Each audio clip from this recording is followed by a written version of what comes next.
ఈరోజు వజూని గురించి ఒక హదీసును ఇన్షాల్లా తెలుసుకోవడానికి ప్రయత్నిద్దాం. హజరత్ అనస్ రజల్లాహు గారి కథనం ఇది. దైవ ప్రవక్త సల్లల్లాహు అలైహి వసల్లం గారి కాలంలో ఒకసారి నమాజ్కు వేళైనప్పుడు ఇళ్ళు దగ్గర ఉన్న వాళ్ళందరూ లేచి వజూ చేసుకోవడానికి తమ తమ ఇళ్లకు వెళ్లేందుకు నిలబడ్డారు. కొందరు మాత్రం తమ ఇళ్లకు వెళ్ళలేక అక్కడే ఉండిపోయారు. అప్పుడు దైవ ప్రవక్త సల్లల్లాహు అలైహి వసల్లం గారి సన్నిధిలో నీళ్లు నింపి ఉన్న ఒక రాతి తొట్టె సమర్పించబడింది. అది అరచేయి ముంచి చేపలేనంత చిన్నదిగా ఉంది. అంటే మన అరచేతిని ఆ గిన్నెలోనికి ముంచి మనం చెయ్యి వెడల్పుగా చేస్తే అది వేళ్ళు కూడా మన వేళ్ళు పరుచుకోలేనంత చిన్నగా ఉంది అన్నమాట. అయితే అది వజూ చేసుకోవడానికి ఇచ్చినప్పుడు ఆ చిన్న గిన్నెలో అందరూ వజూ చేసుకోవడం మొదలుపెట్టారు.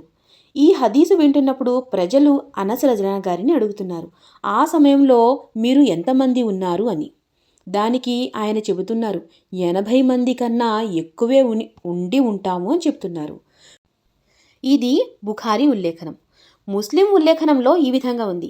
దైవ ప్రవక్త సల్లల్లాహు అలైహి వసల్లం గారు ఒక నీళ్ల పాత్రను తెమ్మని ఆదేశించినప్పుడు ఆయన ఆదేశం ప్రకారం ఆయన దగ్గరికి మూతి తెరవని ఉన్న ఒక పాత్ర తీసుకురావడం జరిగింది. అది లోతు తక్కువగా ఉన్న పాత్ర, అందులో నీళ్లు కొద్దిగా ఉన్నాయి.